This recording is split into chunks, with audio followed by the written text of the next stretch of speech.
Pine Bluff, Montana, a small, snow-draped town nestled in the shadows of the Rocky Mountains. It was the kind of place where everyone knew each other by name, and strangers were greeted with cautious smiles. But in February 2011, something happened that would shatter the peace forever. 17-year-old Kayla Monroe was a senior at Pine Bluff High. Bright, creative, and fiercely independent, she was known around town for her artwork and her tireless volunteer work at the Pine Bluff Community Theater. Kayla dreamed of becoming a set designer on Broadway and spent every free minute sketching stage layouts or painting backdrops in the school auditorium. She lived with her mother, Janelle, in a modest two-bedroom home off Alder Street. Her parents had divorced when she was 12, and she spent alternate weekends with her father, Alan, who ran the local hardware store. Kayla's weekdays were packed: school, theater, then evening cosmetology classes at the Helena Beauty Institute. An hour's drive away, she had started the program for college credit, though some said it was just her backup plan.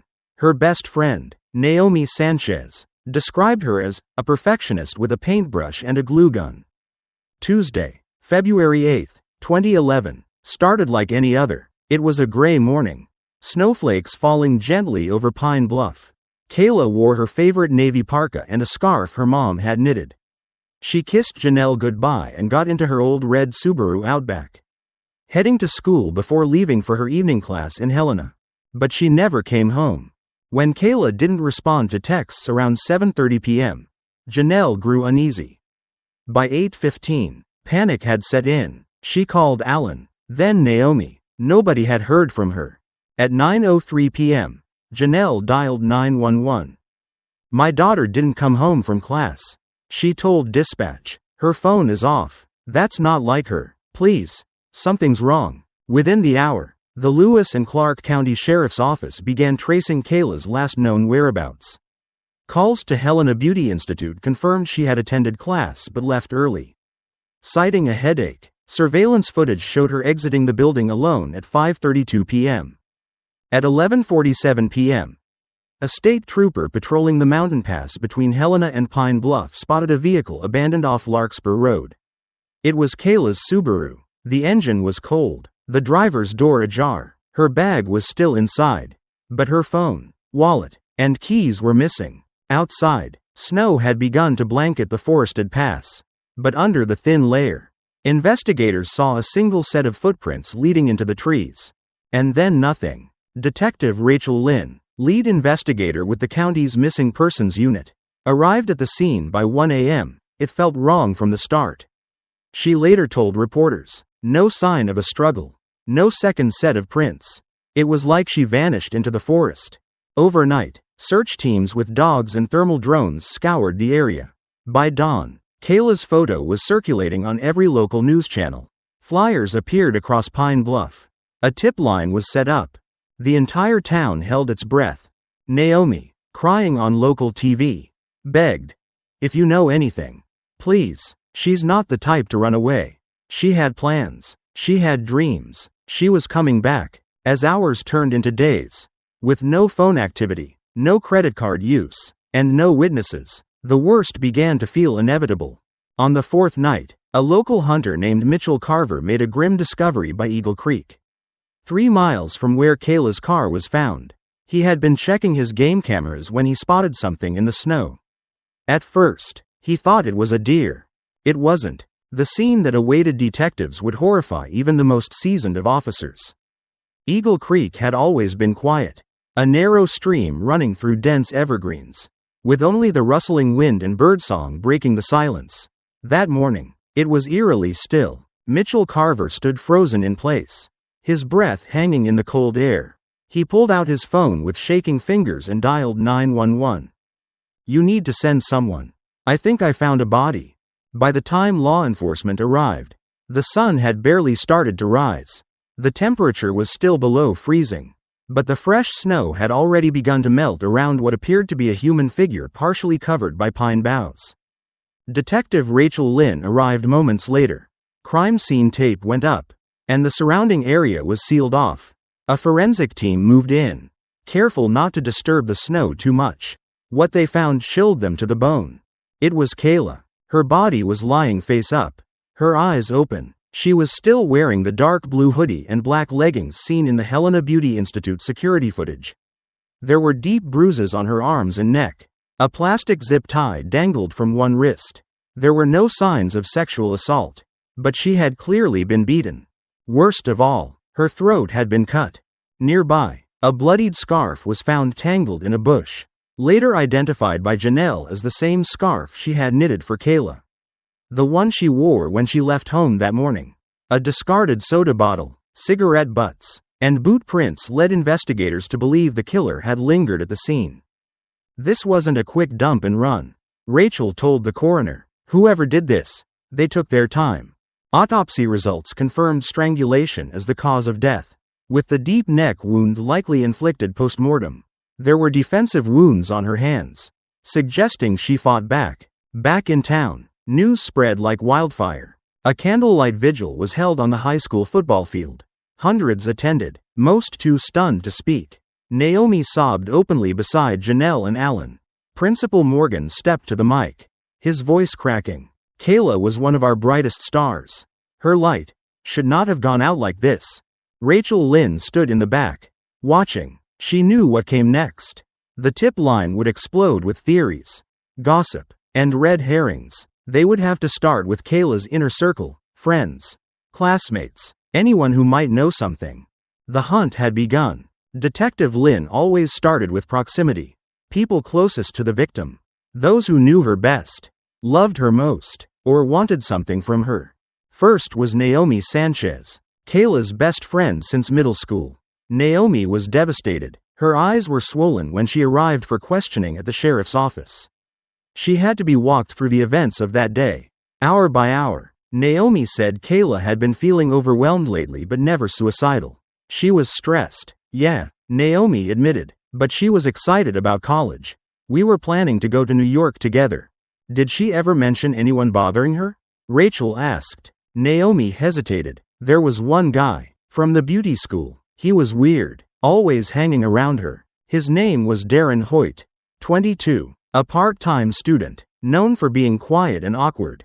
He had once asked Kayla out, Naomi said, but she politely declined. After that, he'd started making cryptic comments online, mostly through Facebook posts and beauty school forums.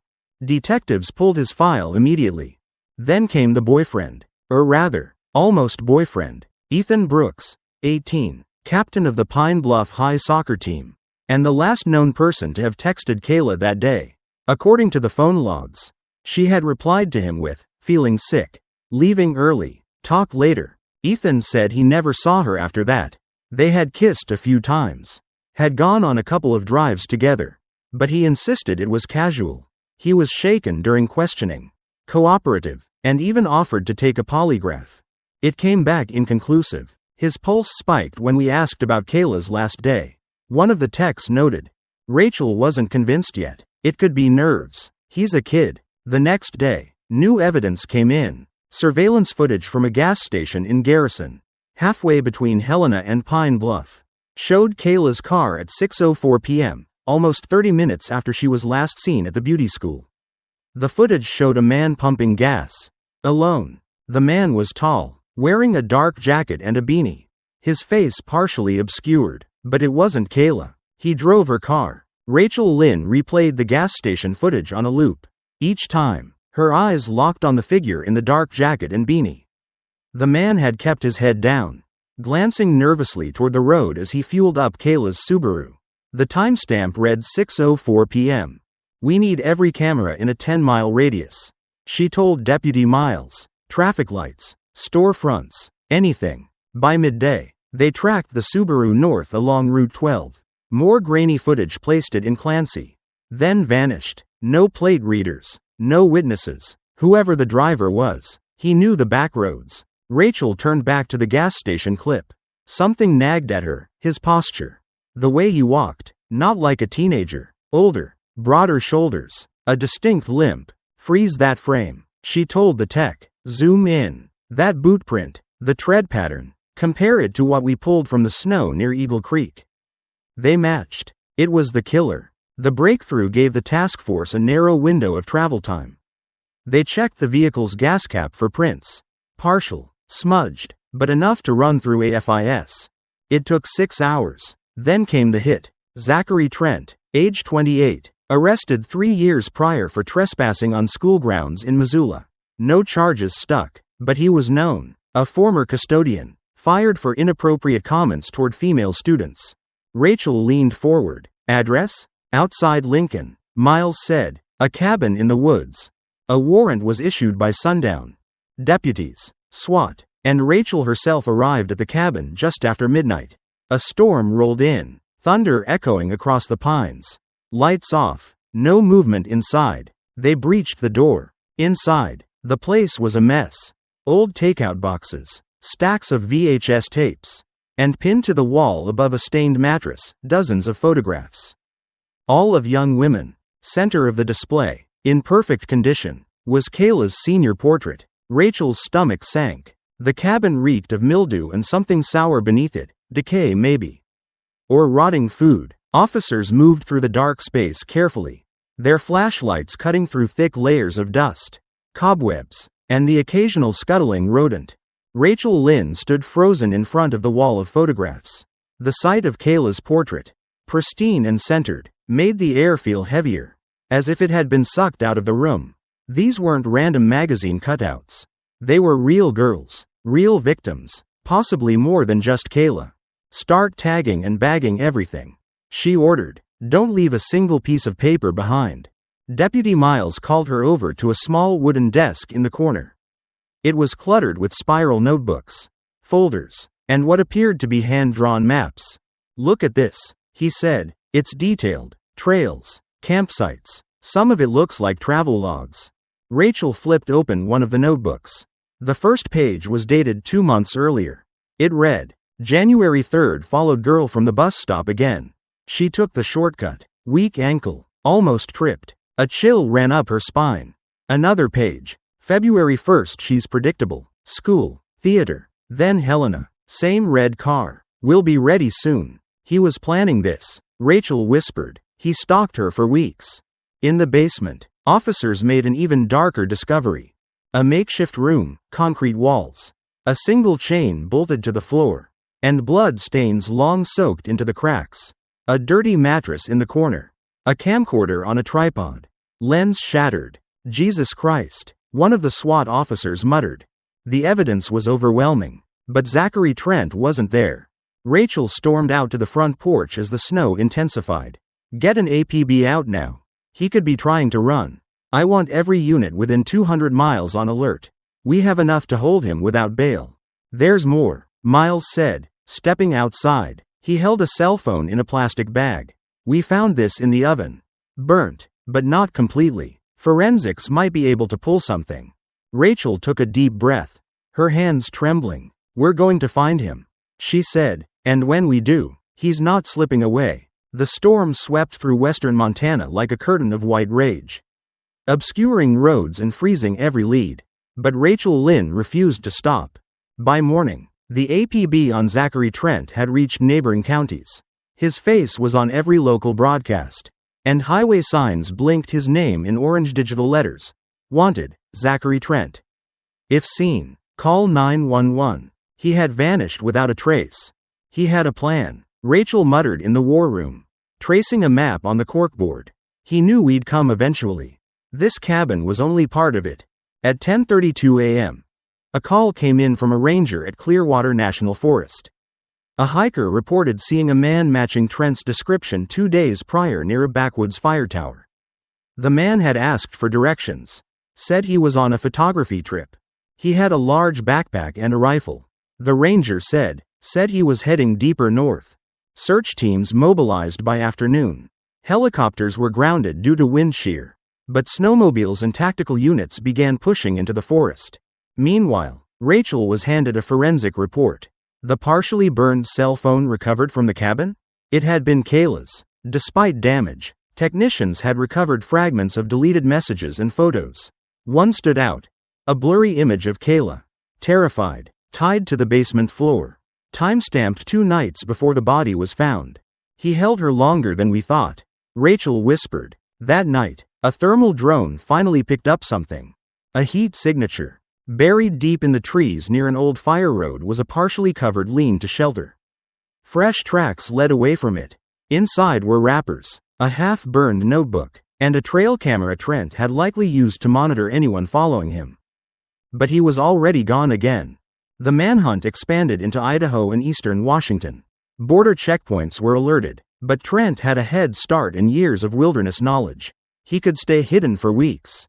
Then came the break. 3 days later, in Libby, Montana, a man broke into a hunting cabin. The owner returned early, found him asleep, and recognized his face from the news. He managed to slip out, call the sheriff, and return with deputies. Trent was gone again, but left behind a bloody sock, food wrappers, and a page torn from one of his journals. They think they understand me, but I'm smarter than all of them. Rachel knew now. This wouldn't be a routine arrest. This would be war. Trent was no ordinary fugitive. He moved with precision, leaving behind minimal traces, always a day ahead of his pursuers. The mountains were his ally. The cold, his camouflage. As the days dragged into a week, Rachel Lynn felt the pressure mounting from every direction: the press, the public, Kayla's grieving parents. She wasn't just chasing a killer anymore. She was chasing a ghost. Task Force Echo, a special U.S. Marshals unit, arrived to assist. Their lead tracker, Agent Darius Cole, was a former Army Ranger with deep knowledge of mountainous terrain. Quiet and stoic, he studied the maps Rachel had marked up. He's using elevation and weather, Darius said, pointing at the ridgelines northwest of Libby. Wants to disappear into the Yaak. That's 50 miles of hell. Rachel nodded. Let's go into hell. Then, day 10 of the manhunt.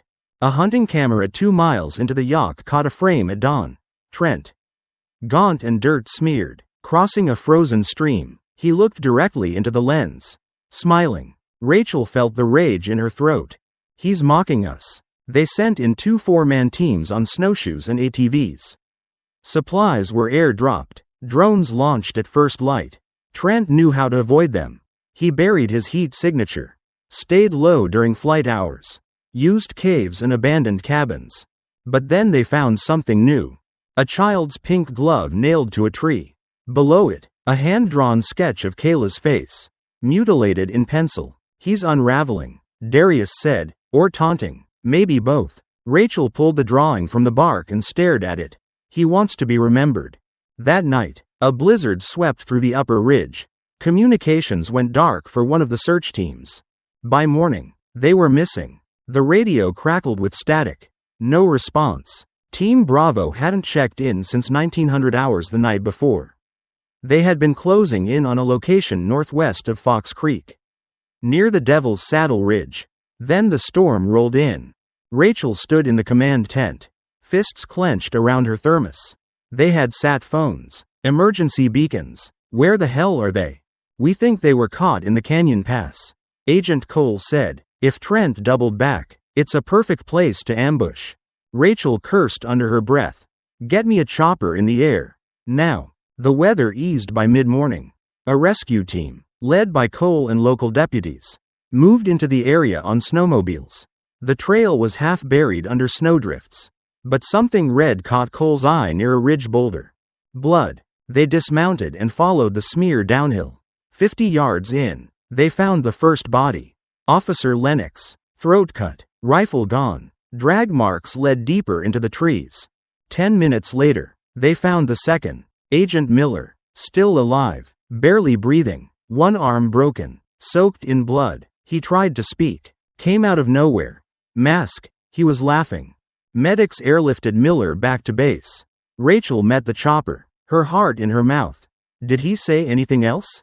Just a name. The medic replied. Rachel. She turned cold. Inside Miller's vest pocket was a folded piece of paper. Another drawing. This time, it was of Rachel herself. Her eyes scratched out, a dagger through her chest. He's turned this personal, Cole muttered. Then let's make it personal back. That night, they laid out fresh bait. A decoy camp. Radio chatter. A heat signature drone dummy. Rachel watched from a sniper nest on a ridge. Finger on the trigger. Hours passed. Then movement. A silhouette at the edge of the trees. Target approaching. She whispered. But it wasn't Trent. It was a teenage girl, covered in bruises, no shoes. Jesus. Rachel breathed. Hold fire. We've got a survivor. She collapsed at the edge of the clearing. Rachel was the first to reach her, lowering her rifle and wrapping the girl in her parka. Her lips were blue, her hands raw and bleeding. But her eyes were clear. You're safe now, Rachel whispered. What's your name? The girl winced, barely able to form words. Lily Jameson. Rachel blinked in disbelief. Lily had gone missing 4 months earlier from Bonner County, Idaho. Everyone had assumed she was dead. Cole came running, med kit in hand. Vitals are weak, but she's stable. We need to get her out of here. Lily clutched Rachel's sleeve. He's still out there. He has more. He said I wasn't the only one. Those words dropped like a bomb. In the field hospital back at base, Lily underwent treatment for frostbite, dehydration, and infection. It took hours before she could speak coherently. Rachel sat beside her, notebook in hand. I was in that basement. Lily whispered. Same one. I saw her. The girl, Kayla. He talked to us like we were dolls. Read from books. Taught us how to obey. He made us pick numbers. Rachel fought to keep her pen steady. Numbers? Lily nodded. He said whoever drew the highest got to live longer. Rachel swallowed hard. How did you escape? The storm. He left the hatch unlocked. I ran so far. I thought I was dreaming. Cole entered the room, holding a tablet. You need to see this. Surveillance footage from a wildlife cam a few miles east of the camp showed Trent dragging something through the snow. A tarp, blood trailing behind. The timestamp was less than 3 hours old. He knows we found her, Cole said. He's moving his game. Rachel stood, jaw set. Then so are we. The snow had slowed, but the cold remained cruel. The command tent buzzed with tension. Every unit, every drone, every pair of eyes was trained on the wilderness east of their camp. Trent had moved again, closer. This time, bold, reckless, and that made him more dangerous than ever. Rachel Lynn gathered the team in the briefing area. Her voice was low but firm. We have confirmation he's still within a 5-mile radius. He has no shelter, limited supplies, and he's wounded. This is our best shot. Cole added. We fan out in 3 units. Move silent. No radio chatter unless urgent. We don't corner him, we flush him. At 0400, the final hunt began. The forest was quiet, brittle with ice. Trees groaned in the wind. Tracks were spotted near a narrow gorge by Pine Needle Ridge. Deep boot imprints, blood drops. Rachel knelt over one and touched the snow. Still wet. He's close. Suddenly, a crack, then a shout. Gunfire erupted 2 ridges over. Unit C had made contact. Rachel and Cole sprinted toward the sound, dodging fallen logs and ducking beneath icy branches. They arrived to find Deputy Harris on the ground, a graze wound to the thigh. He pointed ahead, breathless. He ran, took off east, into the gulch. Rachel motioned for Cole. We cut him off at the other end. The chase led them through icy ravines and across frozen creeks. Then they saw him, just a flash, dark coat, tangled hair, stumbling through the snow. Trent, Rachel shouted. He turned, eyes wild, face pale. Then he raised a knife. Rachel didn't hesitate. One shot, center mass. Trent fell backward, the snow around him turning red. Cole moved in swiftly, disarming him. Rachel approached slowly, gun still raised. Trent coughed, smiling through blood. You think you stopped me, but I already won. Rachel stared down at him. Not today. He died before the chopper arrived. Back at base, Lily slept soundly for the first time in months. Kayla's parents were notified that justice had come, even if it didn't bring their daughter back. In the final report, Rachel wrote, Zachary Trent hunted innocents, but in the end, he was the one hunted. And he died alone, in the snow he once thought could hide him.